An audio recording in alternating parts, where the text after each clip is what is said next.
all right, I really want to start with the thing that's making me angry, but I feel like we should probably just, take a second, take a step back, and talk about maybe like one positive thing before we basically be negative the rest of the show. It figures like it might be at least beneficial to our own mental health if we decide to like start good. Yeah, is that the best thing? Like, is it best to start good and then end feeling really angry at a childhood love? Or is it better to... I feel like the correct thing is just to not ever feel negative things, but that's not usually how the world works. Well, we should give viewers the chance to listen to some happy things. And then that way, if they want to leave before it gets negative, please don't leave, just stay. We need you. Well, I mean, come on. Here we are, episode 4, Cartridge and Quarters. My name, Adam, CSRadical, Chris, aka Jen and Chris. There's totally nothing retro-related that's happened in the last week that would make us angry. So let's just not think about it right now, and we'll start off with something good. So without wasting any time, because we are on borrowed time, Chris decided to be, a very smart person, order food, not in the place that he's from today. He decided to order it from like half hour away. So dinner for him took way longer. 45 minutes. It was... Look, I'm an idiot. Google's hard. We all understand Google's hard. It's not the Uber Eats app was like, this one's only 99 cents delivery right now. I was like, ooh. I didn't do any thought beyond that. You're just like, that's a deal. No other reading necessary. No other reading necessary. Click, done. Yeah. Well, that's my fault. Like I said, we are on short time, so we're going to try to speedrun this, which I guess is speed seems like the very key thing that we're going to be talking about later. But again, I said, no angry stuff first. No angry stuff first. Foreshadowing. But I mean, SEGA does have to do with this first story and the only positive story. So I guess, you take some of the good and some of the bad. Well, the good news is there was a rumor for a while that SEGA's been working on a pretty secret, like, AAA project. And what it's reported to, I think Bloomberg was the first one to report it. Yep. And now it's carried since. That it's not actually one big one. It's going to be a series of them. And even the two that we know of now aren't even the full scope of it yet. So there may still be more making a comeback. But for now, we know that it's Jet Set Radio, and we know that it's Crazy Taxi. So I'll start with you, Chris. Which of the two are you more excited for? Because I know where I'm at. So I want to say Jet Set Radio because I haven't spent as much time with that game as I wanted to, because I got to that game after like the Dreamcast era, and so I didn't get the time, and I want it. I put a lot of time into Crazy Taxi, and I would definitely play some Crazy fucking Taxi, but I'm more excited for obviously the one I didn't get to sink my teeth into enough when I was younger.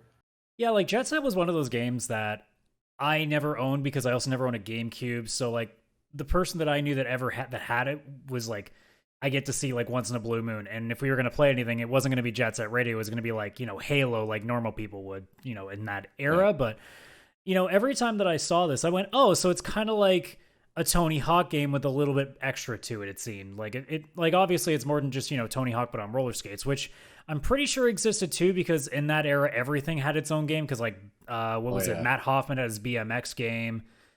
Yeah. There was even the point that there was a M-rated BMX game because, that's how the world was back then. But like Jet Set was kind of on its own because of the cell shading. It was different because it wasn't just, trying to emulate real life. This was more of a like anime meets Tony Hawk level kind of game. Yep. Absolutely. And I mean, again, with like the punk rock, like graffiti art, like I guess not even really punk rock in this case. It's more of like a like an EDM, like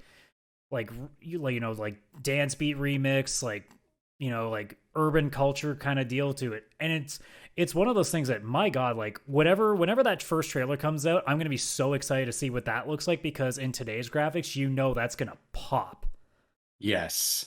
The colors oh gosh. Yeah. Like they could make that look so beautiful, so crazy awesome, just stylish.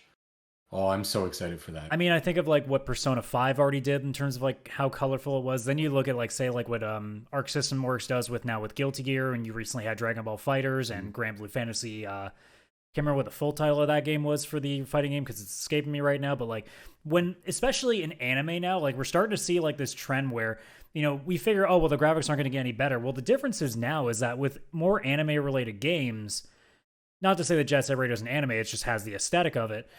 Yeah. You know, these games on these consoles can now almost look like they're literally anime in a video game. Whereas a lot of times, like anime video games, like you think of this exact era from Jet Set Radio, like any Dragon Ball Z like fighting game, they look like Dragon Ball Z sort of because of spiky hair. Whereas now, like the newest one that Arc System Works did, it legitimately looks like the anime in a fighting game. So it's amazing to think like in a game like this too, like 60 frame per second Jet Set Radio in like massive like high quality visuals is going to look fantastic. Oh, that makes me so excited. Oh, I want it now. It's going to be a while. I need to not think about it because then I'll just think about it too much. Well, and anyways, I'm glad that you went with Jet Set, so that way I had an excuse to put footage up because my answer is definitely Crazy Taxi. Oh, is it? Nice. 100% it's Crazy Taxi. Now, granted, there's still a part of me that leans further to the other way that I played it, which was more Simpsons Road Rage rather than Crazy Taxi. But regardless, like anytime I remember going to what we knew as the Palladium, when we were kids, every time you'd see Crazy Taxi in there, you had to play it at least once. Yeah. It was a guarantee you had to. You sucked at it because who knew that driving crazy with an actual wheel and accelerator pedal would be hard? Who knew? Yeah. Having like, actual control to be able to park properly when you're too busy trying to ram things and actually be on a timer. Who knew that would be difficult? Crazy Taxi, though, is definitely one of those games that I cannot wait to play all over again because it's a game that I never actually played seriously because I was only a kid when it came out. So I've never played it as an adult where I would actually try now, where I would actually like take a full step forward in actually, wanting to not beat the game, but like straight up like not lose after like playing it for 3 minutes. Yeah. Actually, that's a really good point because I was in the same boat as you that anytime I played it, I didn't get very far with it. It was pretty hard. And especially if you're playing it in the arcade, it's not like it was designed to be easy because, we want your quarters. Yeah, and I remember playing that and I was like, all right, go pick up this person. Okay, drop them off. Okay, pick up this person. Okay, go. And I would get like to 2 people. I'd die on the second one. Yeah, like, hey, you didn't do it. I'm like, that. And the thing too with arcades is that a lot of the times back in the day, like it was either one of 2 things. And in our case, a lot of the time it was the time that you had. It wasn't tokens, it was time. Because Palladium used to do a thing where it would be you pay for the hour. So you knew that if you spent too much time in one game, you were going to miss out on others. So often when Crazy Taxi, you would more along the lines like you would try to do good at it. Like you're not going to play a game to be bad at it, but like you wouldn't go out of your way to like take it seriously and know routes and everything. You would just go, okay, I'm going to hit stuff, but I'm also going to try to do stuff, but mostly hit stuff. And that's basically how it ran. Whereas this time, I'll approach this game being like, okay, I mean, it's still going to be fun to hit stuff. But like, I want to see if I actually can be good at this game. Yeah, I wonder if you will. I mean, it depends. Also, that's a great stream game. Oh, that would be a great stream game. Oh, ideas. Exactly. And it's the kind of thing too that hey, at any point we can always just go like, hey, who can do it better? Yeah, that's true. It won't be me. I'm gonna suck at it. I can tell. Well, I mean, I am the better one at video games. We already know that. Oh, shots fired.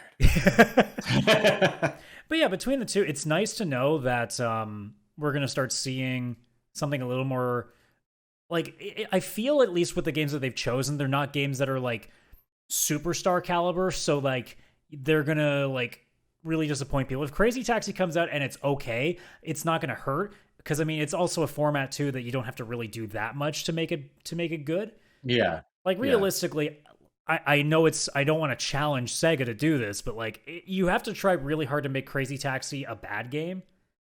Yeah. Like it would just have to control like ass. And the game kind of normally expects to. So it almost feels like impossible in that endeavor. Yeah. It's not a bug, it's a feature. That's what they just say. That's all they do.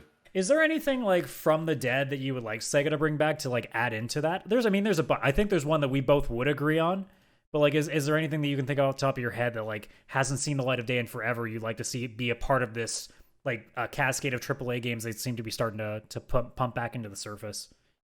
Well, there's that Dreamcast collection that's like Sega Bass Pro Fishing or whatever it was, and also that Space Channel Space Channel 5, I game. think. Yeah, I never actually played that one, so I don't know if it was like a dancing rhythm game or something like that. I mean, I think it'd be kind of fun to bring that back, but I don't imagine that one would have the same appeal. I think that would be more like people buying it for their kids, maybe, depending on how hard it is.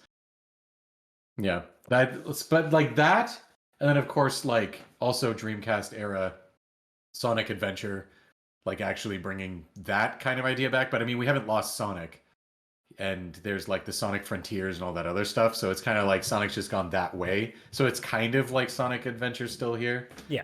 I don't know. I just would like a more toned down, just like Sonic Adventure 1, but with now mechanics and graphics. Well, I can give you 5 off the top of my head that would be amazing to Wow. see also make a comeback. 2 of them are JRPGs. One of them's a shooter. One of them's like a side-scrolling beat 'em up, and another is I've never played it, but I assume it was like a third-person like sort of flying simulator. So Okay. Panzer Dragoon, which is the one that I consider like a flying simulator, almost like Rogue Yeah. Squadron, but with dragons. I think Yeah. that did make a sort of comeback, but I like to see like an actual like pretty conceited like effort to do a new version of it. Yeah. The side-scrolling beat 'em up. Streets of Rage already happened, and the newest Street of Rage apparently is amazing, and I still got to play that. But I would like to see Yeah. Golden Axe do a comeback. Oh, Golden Axe would be so good. Now, the remake of this exists, not Golden Axe, the next game, but I want to see a new one, House of the Dead. Oh, House of the Dead, yes. Because, by the way, I've heard the remake is not good, so watch out for that. Oh, is this the one that's coming out soon, right? I think it's supposed to be coming out for Switch, I think, maybe. Yeah. But yeah, apparently it's not that great. But either way, House of the Dead, like I would love to see like that's the other thing too. Arcade games don't seem to be new anymore. Like there's not a lot of new arcade shoot. Like Time Crisis has disappeared. House of the Dead's gone. Like there's not that new like light gun game anymore. It seems like that's just fizzled out. But then again, arcades have mostly fizzled out unless you're at like a Cineplex these days or whatever your cinema of choice is wherever you are in the world. But that would just be cool. The JRPGs is where we get interesting. So JRPGs. Skies of Arcadia. Oh, good choice. Which I still need to play the original. I haven't played the original much. And I have heard it is one of the most underrated JRPGs out there. And I need to get around to that. Same with Grandia. That's another one that I've been told is like really underrated for when it was back in the day when Final Fantasy was king. Yeah. And then of course the last one, fucking Phantasy Star. What the hell, man? It can't just be an MMO. Oh, yeah. Where's like Phantasy Star 5? I just want to hear the dun dun dun dun dun dun dun dun. I just want to hear that music. Yeah, let's not even have I don't even want like a full on AAA. Like I just want like another like game that looks like a Sega Genesis version of it. Yeah. Yeah. Which honestly, you know what? Here's the thing. I actually would like to see more games make a comeback in the same format that they were originally like last presented as. So instead of like suddenly being like, here's Phantasy Star after like 30 years and it's unrecognizable. Like, okay, I don't think it would be unrecognizable, but it just looks more like Tales or a Star Ocean now. I'd love to see a Phantasy Star 5 where it looks literally like it just came to Genesis again. I'd love to see like somebody take the reins and do that as a different project rather than just spending a massive budget. Because honestly, you get a small team of like passionate people together, like get a small team of like 10 and just do like, okay, guys, make like what would be a Sega Genesis game, but now in 2022 with like what we actually know works. Yeah.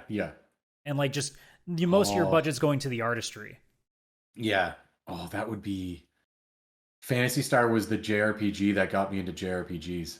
No, Phantasy Star 4. It was probably the first one I ever played because I didn't own a Super Nintendo until after I had a Genesis, and I had a friend that had Phantasy Star 4. Yeah. It was not my first, but it was the first one I played myself. I played Final Fantasy, I think 4, a little bit at my friend's house. And I was like, oh, JRPGs are so good. And I went and all I had was a Genesis. I was like, I have to find one. And I bought Phantasy Star 4 because it was the only one I think that really existed. I'm sure there was a couple others, but like that was the one. It's also one of those games too that did something unique that I wish somebody else would try, in the fact that like it actually had quote unquote cutscenes in that era because they were almost like manga panels Yeah, or it like was cool. It comic was like, panels, which was a really cool way yeah, to establish story rather than just being a bunch of sprites standing at each other. You know, as much yeah, as I love Final Fantasy, you know, Fantasy Star in the way that it did some of its actual story building was through those panels, and it actually sold parts. Like the game is 30 plus years old, but like one of the main, like literally what you perceive to be the main character dies like halfway into the game, and it's through these comic panels, and it would have so much more weight than say, yes, you know, when say like General Leo dies in Final Fantasy 6.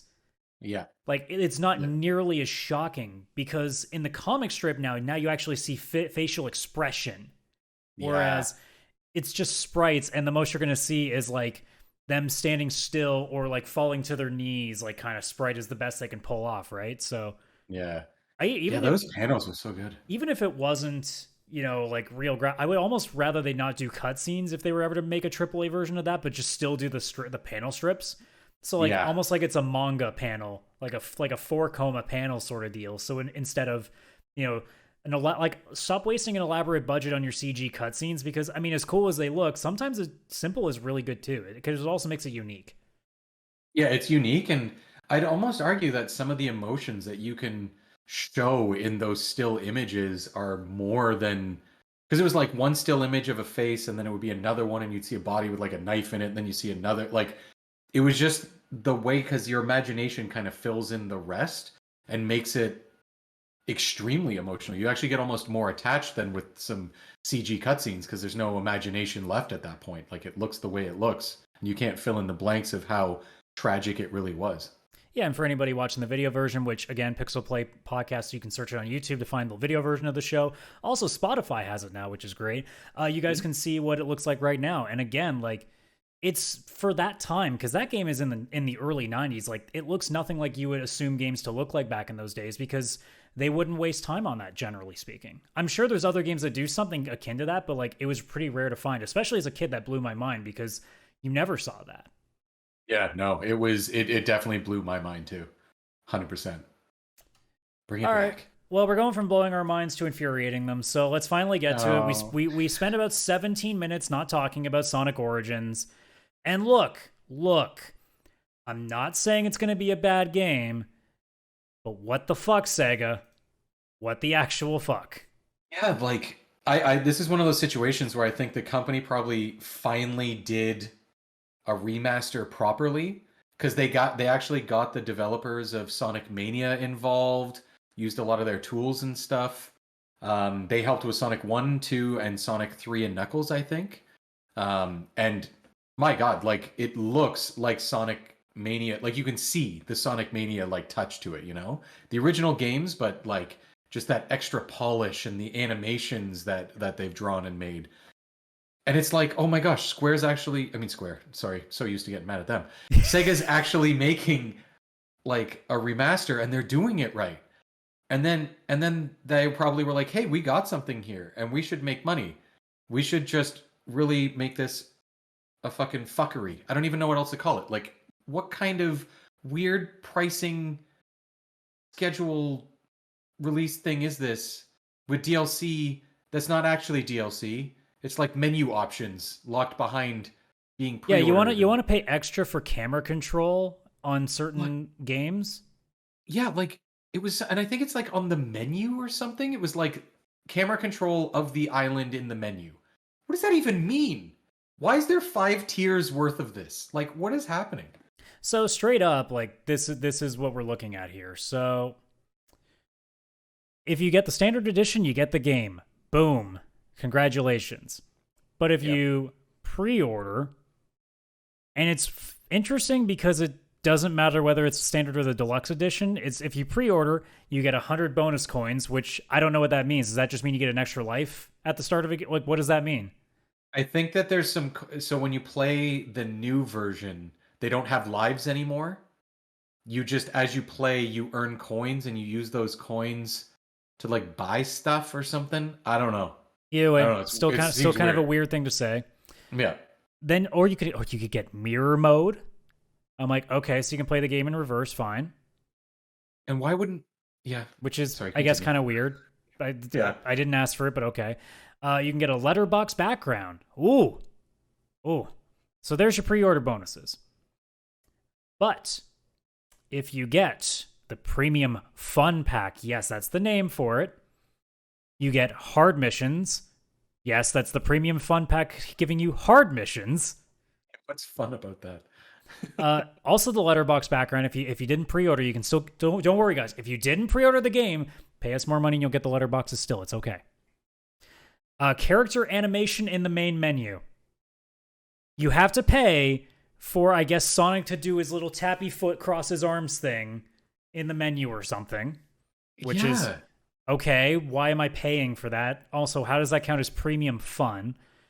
Yeah. And then there's the camera controls over the main menu islands, and then character animations during music islands, which, again, what the hell does that mean?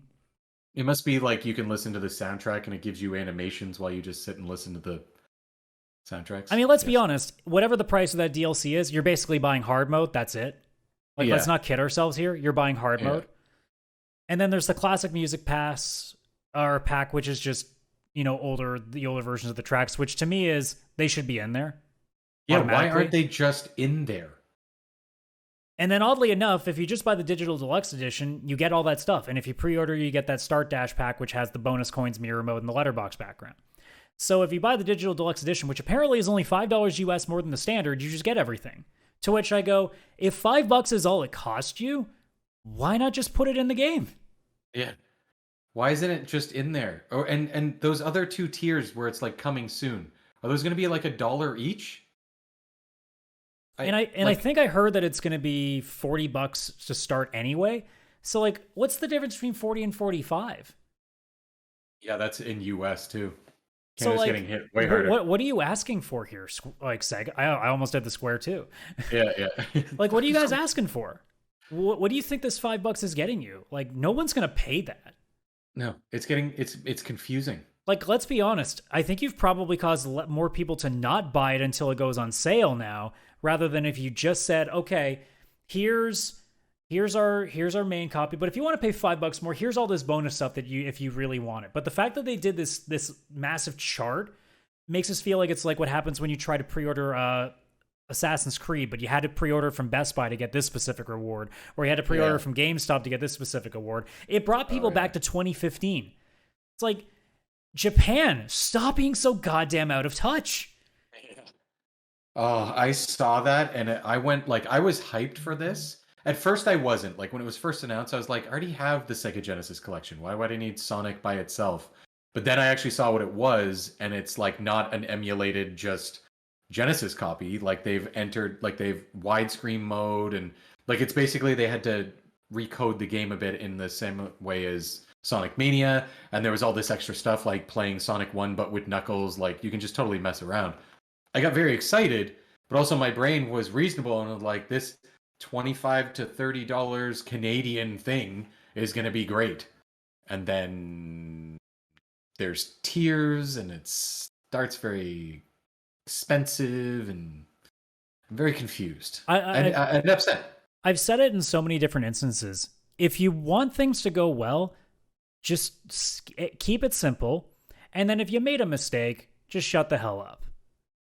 Yeah. So in this case, I finally did it. I finally fooled myself. See, Sega, all they had to do was say, here's this new game. You want to get Sonic 1, 2, 3, and CD, which I didn't catch the first time, but I've never actually played Sonic CD, so I'm kind of actually excited to play it in a much more like updated form, which will be nice. Yeah. All they had to do is say, hey, here's this collection.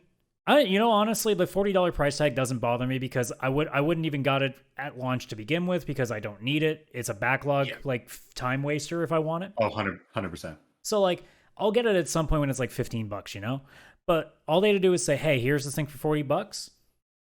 And they could have said nothing. At bare least, they could have gone, okay, well, you know what? Here's this like $5 extra thing that you can buy if you want to get a premium edition. It has all this bonus stuff, and throw a little bit extra in there because, quite frankly, like most of this stuff is such trivial things. Like, you could do a little bit more. Like, I would even say, like, hey, just for fun, here's Sonic Spinball as a bonus game. Yeah, like yeah, that's how you do it. Like that's at least like a cool throw in, like something to make people go like, oh, that's actually worth, like there's intrinsic value to that piece of extra content, you know? Yeah. Instead, we played the GameStop pre-order game. Yeah.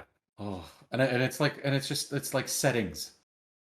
Like even mirror mode and stuff like that. You buy a game, something like a mirror mode, you'd assume that would just also be in the game or it's a free update later. But even if it is a paid thing, like put all of those hard mode, mirrored mode, and all that kind of stuff, make just that the I guess the DLC of like, another few dollars. Because I'm pretty sure even Sonic Mania had DLC, but it added two characters and some other stuff.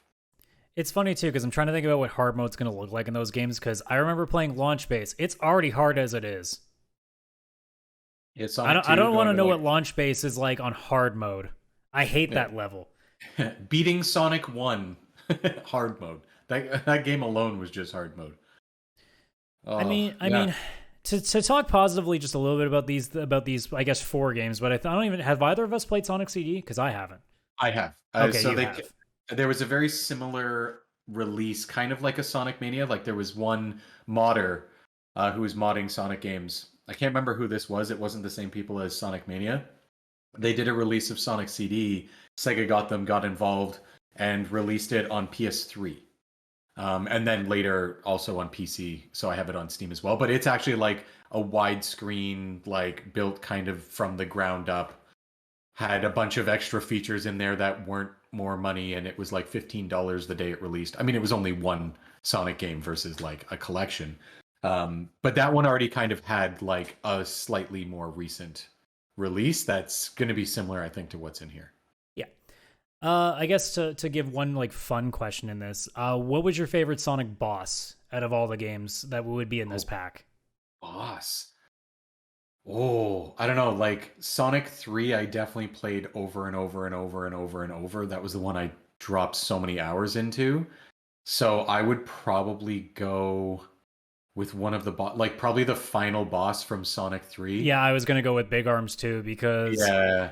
it is a terrifying boss to fight, The sky goes dark and stuff. Oh and yeah. it's a fantastic piece of music at that time. Mhm. And yeah, like even when I did a speed run, which is actually on this channel, if anybody wants to look for it, I did like a speed run of Sonic 3, aka I tried to beat it as quickly as possible, and it was not that fast. But Big Arms was the only thing that I was freaked out about. Like I thought, okay, I know there are certain parts of the game that I might struggle with a little bit, but generally speaking, Big Arms is the only thing I'm worried about because I never really like I beat the game a couple of times as a kid, but it was never something that like I breezed my way through. So to get to that point was going to be like the thing, and it's still a terrifying fight to this day. It's one of those fights that just you start to get a better sense of like where he's going to spawn in that fight. But for the first couple of tries, like you're sitting there being like, okay, but if he comes from here, and usually you go into that fight with almost no rings. If you're lucky, you've got like 4. Yeah. That's how it always was with me. So you're sitting there thinking, if I mess up once, I might be one hit away from death. And he takes a lot of hits, He does. Yeah. but With that it's boss, a fun fight. it is. I definitely played that game probably like 500 times. It got to the point where I could take him out with basically not getting hit, and I memorized his patterns like to the pixel. I wonder if I could still do that. I Yeah, feel like I'd go in and die instantly and be like, nope, I lost it. yeah, it'd be interesting to find out. To quickly go off of this, we talked about it on the Wednesday show with me and Kaylan. Nintendo looks to be getting Game Boy Advance games on the Switch in the near future. Two-part question. I'll give you the first one. If they put this on the expansion pass, does that make it a valuable piece yet, or is it still got work to do? Still got work to do. I would say the expansion pass, which if it goes to the expansion pass part, still got work to do. If it went to the normal Switch Online, the like $25 a year, I mean, that would be amazing. I'd be like, yeah, no, that's totally worth it. That just made that tier like the tier. If they add it to the expansion pass, it's still not going to be enough. I mean, if they drop like 100 games, fine. Yeah, that was then- exactly my point. It's like if it's just another 8 to 10, like it's been with like N60 or not N64. Actually, yeah, N64 and Sega Genesis. yeah, It needs to be more than just 10. yeah. Like if you drop a good chunk of the library in and like it's a decent selection, then maybe we can talk about it. Yeah, 100%. And the thing is that Nintendo, it like the thing is what their idea what this could be would be worth it. It's not like the idea of where this going because it's only retro games and all that. It's like, oh, it's not worth it. It absolutely could, even at this higher tiered whatever it is, like $50 or whatever, like double the price of the lower tier.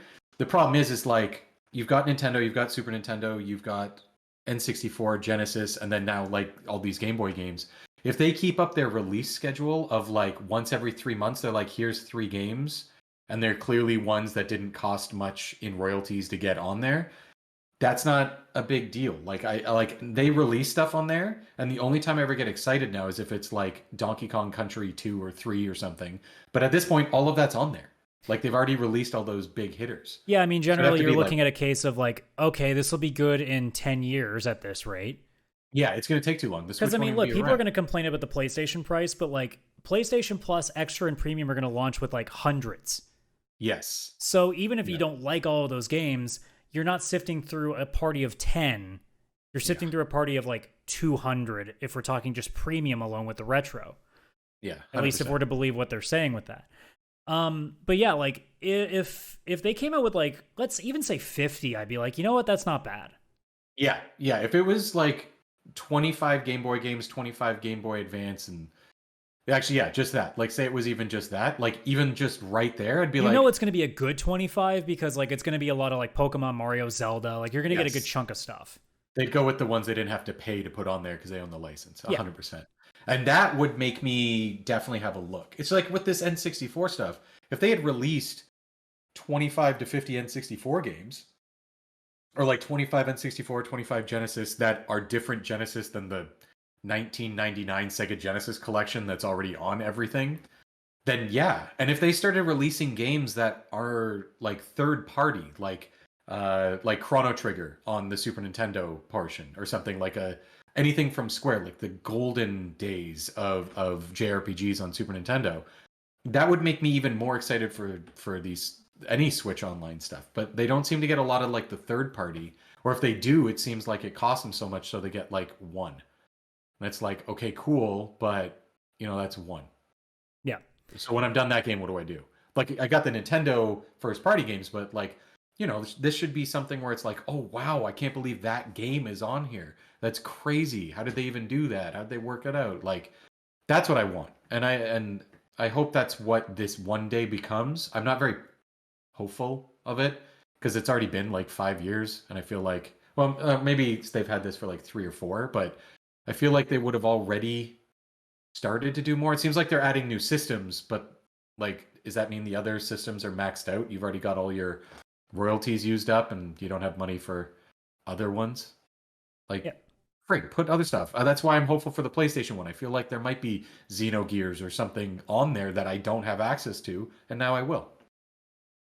So in that case, then, if you're going to take 3 games to put in that package, and one of them has to be not Nintendo, like an outlier, like something that would be a little bit off the cuff, what would you go with? I mean, the outlier. Okay, well, I don't know how outlier this is, but definitely like Final Fantasy Tactics Advance. Yeah, that's a good pick. That's because that, like, I have no other way I even think right now legally to play that. Like, I can't think of a way to do that.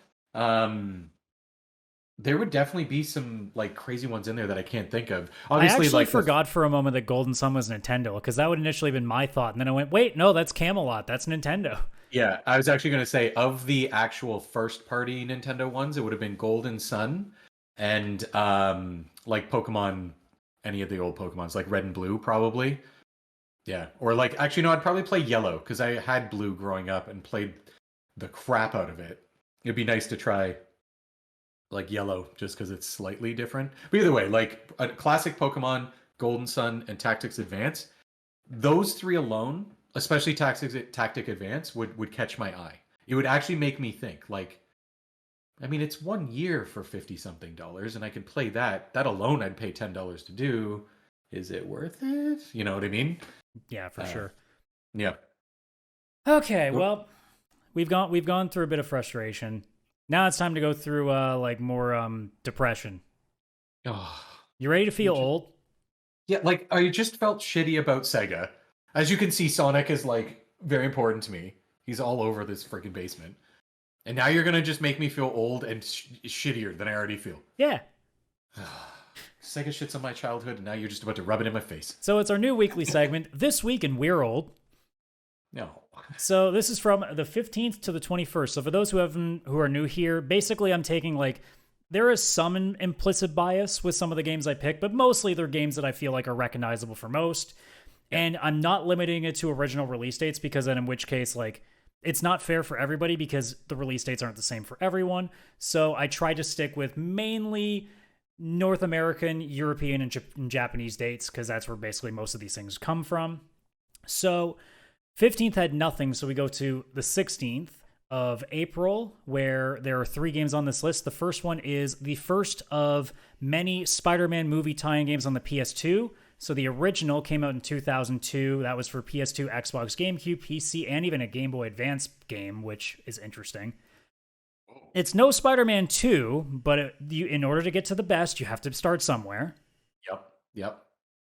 Next on the list, 1998. This is a personal favorite of mine. On the N64 in North America, Mystical Ninja starring Gomon.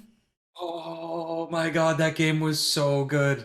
I used to love... That was my first game. I did everything in my power to try and get emulated on my computer. That was the first game that exposed me to Japan, basically. Yeah. Because if there's anything that game did for me, it's tell me just how fucking bizarre Japanese culture can be. Yeah, that was... Oh, I can still hear the song. Oh, that's so good memories. Oh, I'm gonna look if any of that music's on Spotify. I gotta find it. If it's not on Spotify, that's a YouTube search away. That's easy. Okay, that's true. And then last but not least, in 1996, in arcades, NBA Hang Time, which most people may forget, but that was from the same makers as NBA Jam, but Acclaim actually bought the license for it, so now there became 2 games. So at that time, there was NBA Jam Extreme, and then there was NBA Hang Time, which was made by the original developers. All right. I mean, most people will still remember NBA Jam, but Hang Time was kind of what came off of that. Yep. That's a good one. Then we get into April the 17th. 2 pretty cool ones on this list. Again, one of them very close to me. 2002 is both of them. The first one is Breath of Fire for the Game Boy Advance here in North America. Or sorry, Breath of Fire 2. Oh, okay. Which is actually my personal favorite. That one I like a lot. Breath of Fire. Yeah. That's speaking of games that need to make a comeback.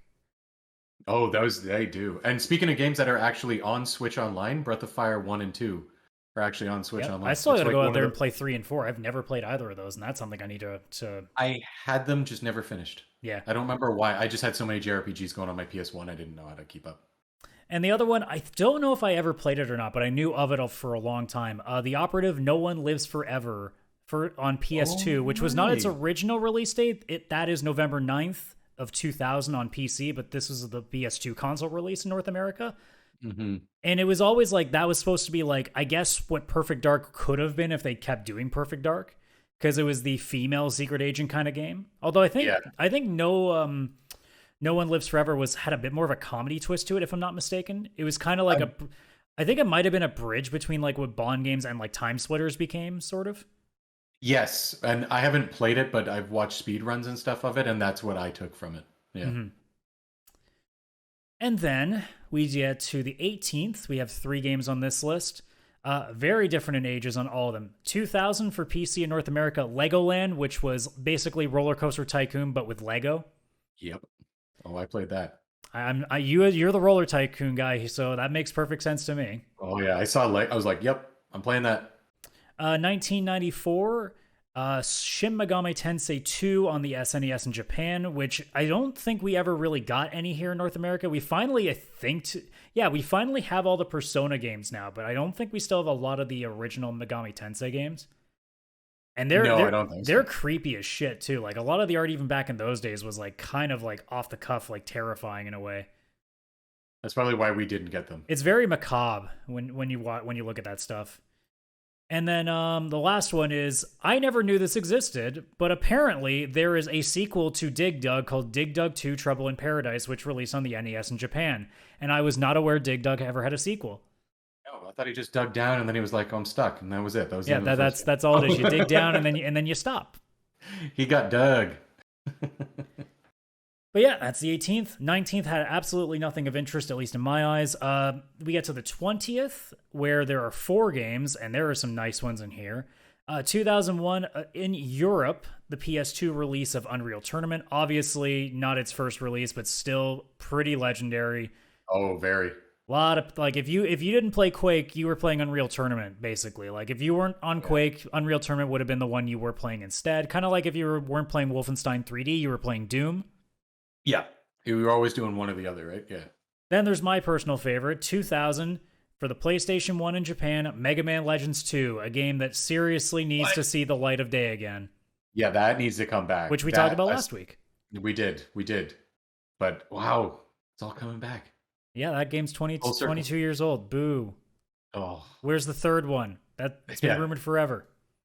It has. It's not even like no one's talked about it. It's been heavily rumored for about 22 years. Now, a lot of people here in the West will not know this next one, but this is a very popular series and well-known series in Japan. Super Robot Tyson in 1991, also known as Super Robot Wars for the Game Boy in Japan. I believe that's the first one in its series, if I'm not mistaken. That was a pretty famous one. I felt like putting that in there, and just to give some sort of a shout out to the Japanese audience that we don't have. But just I'm covering my bases. Just in case. Covering your bases. And then speaking of things in Japan that we never get to see, 1990. Everybody knows this character, but they've never gotten this game, which is Fire Emblem Shadow Dragon and the Blade of Light, also known as the game that Marth is from. Yeah. Wait, I think they just released that on Switch in North America. They actually, you know what? It was either that or it was a different, like there's definitely like one that they released recently. It might actually be that one, but it might also be a different one. I bought it because they put it on the store and it's like $5 because it's just like the original game. They didn't do anything to it. Yeah, they basically translated it. Yeah, that's what they did. They just translated it. But I don't remember if that's the one because it's also got a funny name. Mm-hmm. Yeah. And then we're left with... Oh, sorry. I was just going to say, wow, like I keep forgetting that Fire Emblem is that old. Well, because we never saw one until we saw Blazing Dragon for the Game Boy Advance, which would have been like 2000s, and that was like Lindis. That's the first character we got exposed to as like a main character in Fire Emblem. But I think at that time we already had Super Smash Melee, so we had Martha and Roy, but we didn't know what the fuck they were. Swordmen, go! I mean, I played the shit out of them because, yeah, they were good. Oh yeah, they were good. They were definitely good characters to play as. And then last, we end on the 21st, which is today. So on this day, 5 games. They're all 1995 and younger. So nothing in the... So, like, they're all 25 plus years old now. That's when we really feel old. 1995 for the 32X. That already tells you how old we are, if you hear that name. In Japan, Knuckles Chaotix. Yes. Do you know how bad I wanted that game as a Sonic fan when it was shown in, like, magazines? And how much I didn't get a 3DX because what the heck? Yeah, why would you get a 32? I think I had a 32X. Yeah. Oh, I saw it. No, I can't. It was expensive. I remember I didn't get it because it was expensive for my very child budget at the time. Yeah. I was like, I'll get it one day. Back in those days where like making 25 grand meant you were actually rich. Yeah. And I would have been like 11. Yeah, So yeah. And then we start getting super older. 1990, Phantasy Star 3 for the Genesis in Japan. That's crazy that the third one came out then, but I always forget that the first one was the Mega Drive. Yeah. Is that what it was called, the first one? Yeah. Yep. Wow. Like that's it. That's how long it's been since we've seen like a proper game in that series. Like they just never they did online and then that was it. They've stopped since. Crazy. And then we go back to the sports series, 1989 baseball for the NES in Japan, which we joked for, I think, on the first time we did this. Yeah, we did. Oh, I'll never not find that funny. Like, just, I wish that they still own the rights to that name. So any game just with the word baseball in it. Well, at that point, it would be Nintendo Presents Baseball at that point. Oh, true. Nintendo Presents Baseball. Also in 1989 for the Game Boy, not the color, the Game Boy, Super Mario Land in Japan. Oh, I loved that game. I never played any of the Game Boy ones because again, I didn't have a Game Boy, so it wasn't until the Game Boy Color where I got the fluorescent purple one that I had the the red and blues, and then I started getting into like Mario, Super Mario Deluxe. So that's when you got like the original like port. But like no, I never touched any of the land ones. That was just one that always passed me by. I actually had the original Game Boy and then didn't have any other Nintendo portable until the DS. I don't know why, but I used my Game Boy up until like 2000. I just obviously didn't have new games on it. And then last but not least, 1984. You want to talk about how old we are? 1984. This game, I'm trying to do the math in my head quickly, is now 38 years old. Duck Hunt. Oh my god. That game is as old as me. Actually, it's 4 years older than me, I should say. I'm 1 year older than Duck Hunt. Mm-hmm.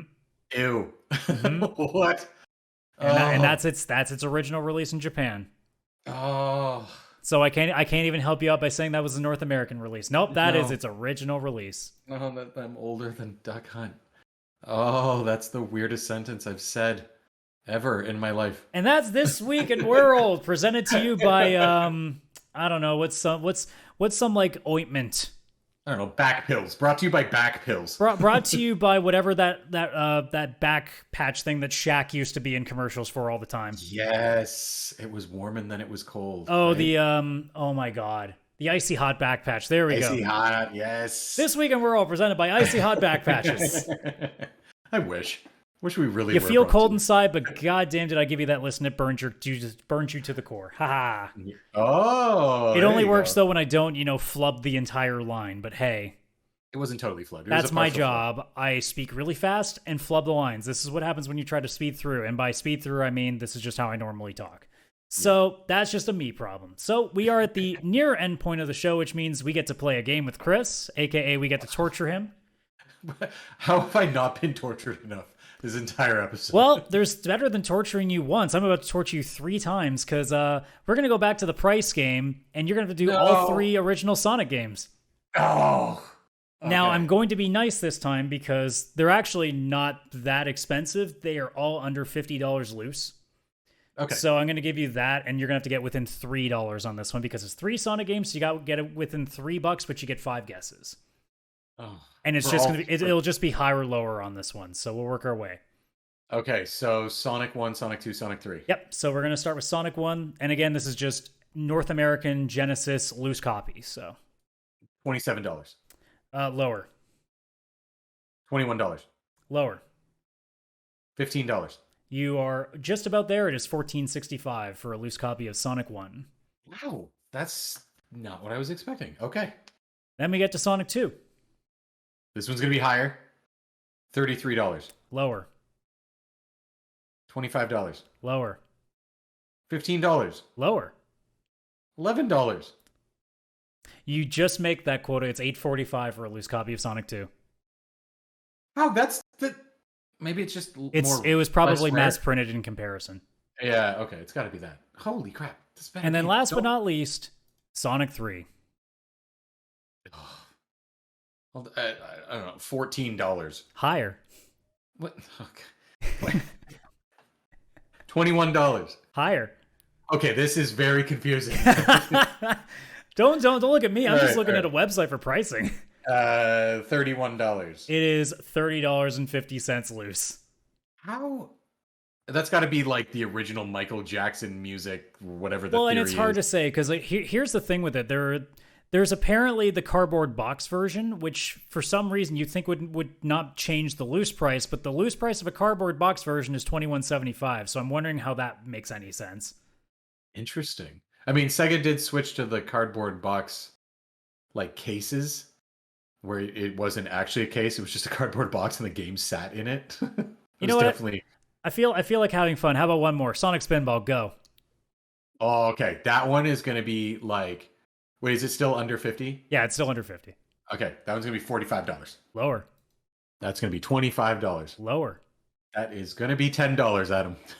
You just make the cut, $7.98. It's somehow the cheapest Sonic game on this list. I assumed that one was going to be higher because it would be a lot less like mass produced. Like it was probably a much more rare game to get. I don't know how this shit works. I know why games like Rule of Rose on PS2 are like $400 because there was like 1,000 copies printed. And the reason why, like, I still have copies of like every Final Fantasy game from the PlayStation era, and they all are like $20. Yeah. But sometimes it makes no sense. That's just how the market works. Yeah, But it's okay. You did well. You made it. I did make it. But I mean, you told me under 50 for all of them. That made it very helpful. Well, because I also wanted to go through this quickly. I just didn't want to watch you. But I made it harder. I gave you $3. I should have been really mean and said 2. You should have said 1. Nah, because actually that would have been a lot tougher. That would have been a lot tougher. So it would have been like $11. You're like, nah, it's $9.95. You know what? Screw you. Challenge accepted. Give me 1 second. I'll go look up Sonic CD. No, why you do? Oh, that one's gonna be tough because the CD. All right, the Sega CD. That's weird. I got the US version. It is under $50. So Okay. with the $1, and you get 5 guesses. I gotta get it with one. Okay, $1. Okay, I can do this. It's gonna be a bit So more. you can rare, only that's get why like you only have like a $2 range to be correct. Yeah, it's $33. Higher. Ooh, that's good. That's good. That's good. $39. Higher. $44. Higher. What the? You got 2 guesses, so $47. you're okay. It's $46.20. Yes. That was luck. That was pure luck. I was sitting there being like, if he starts low, he's gonna be in so much trouble.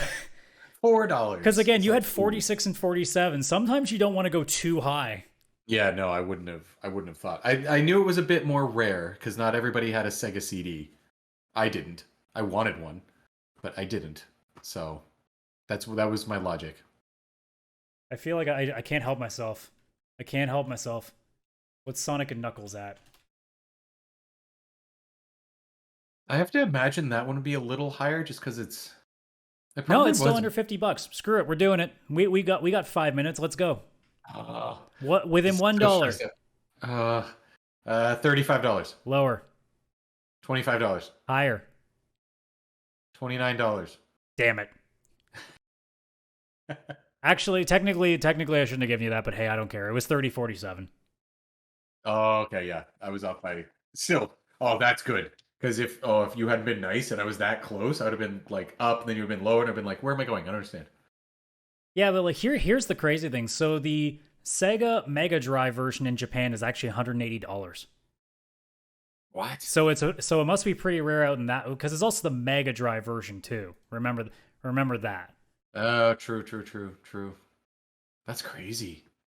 Dang. God, I have such good memories with that. I mean, you can always judge it like most Mario games are going to be cheap, most Sonic games are going to be cheap, most Zelda games are going to be cheap. It's when you get into the really, really like lesser known stuff that it's hard. Like I want to finish my Xenosaga, Suikoden, Shadow Hearts, like et cetera collection. You're paying up the wazoo for that stuff these days, so it's not as easy. Yeah. Not easy at all. If I want to finish, say, Xenosaga 3 right now, which is the only one I'm missing, that's $169. Why did I sell it? If I want to get Suikoden 5, which is my favorite game, and I can't believe I traded it in, but it's $125 now.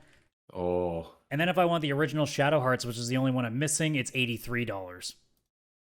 Crazy. But in all honesty, I don't want the original. I'm happy with that, because apparently the original is like, whereas the second and third games are fantastic, and I love both of them. So I don't even know if I played those. I don't think so. Let's because we got like a second here. Give me like a couple of games that you wish you could finish your collection on, but you knew they were expensive. I want to see what they are.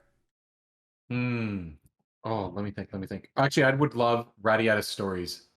I think that one is somewhere around 50, 60, I believe. No, this was 25, but that also that's loose. So if I check my other place that I normally will check, what are they putting it at? So let's see here. Radiata. Okay, yeah, and that's where I think I was seeing it from. And the only version they have is the complete version. That's $85. Jeez. So it seems like it's a bit all over the place depending on where you look. But yeah, that's Radiata Stories. Is there any others you can think of? Like is there a Tales game that you want? Yeah, but I can't even remember. Oh, well, Tales of Grace is F on PS3, but I don't think that's old enough. And I can't remember the Tales game from PS2. Yeah, that's only $25. PS2 would have been Legendia.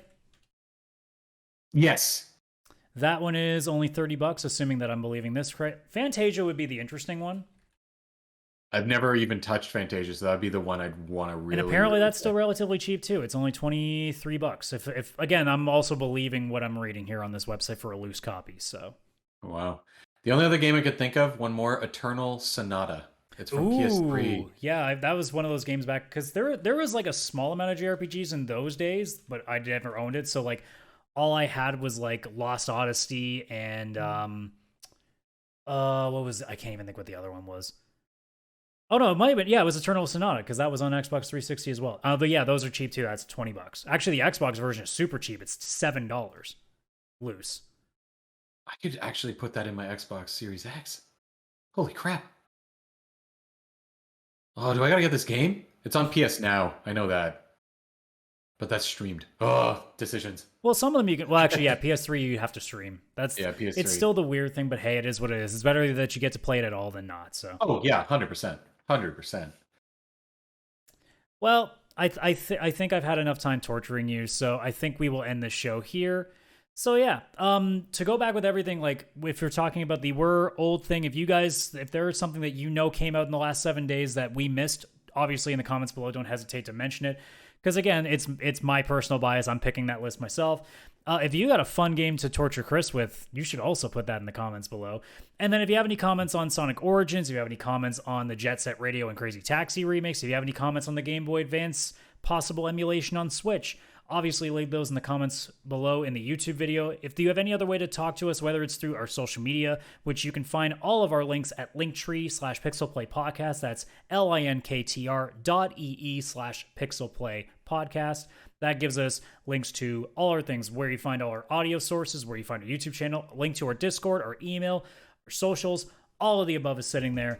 So that being said, thank you for checking out episode 4 Cartridge and Quarters. We will be back next Saturday at 10 a.m. like we always are. Don't forget about the Pixel Play podcast with me and Kaylan. Every noon, it uploads on Wednesday. So on behalf of me and Chris, thank you so much for checking out the show, and we will see you next week. Goodbye for now.